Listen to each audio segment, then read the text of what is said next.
Hi guys! Question. Sino ang Pangulong pinakadamos corruption in the history of the Philippines? Sino? Sino din ang Pangulo na walang utang na loob sa mga Duterte?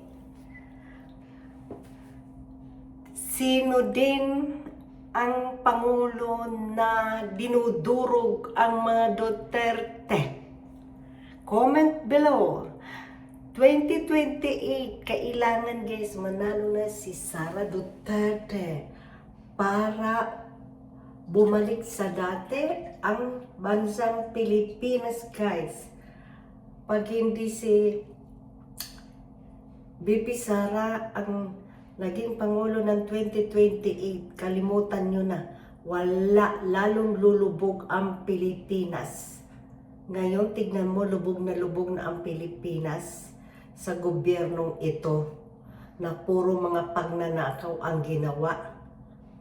Walang naipatay yung mga kung ano-ano ang administrasyon na to guys. Kaya 2028, Duterte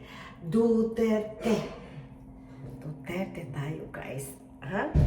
At labanan natin ang mga kurap sa Pilipinas.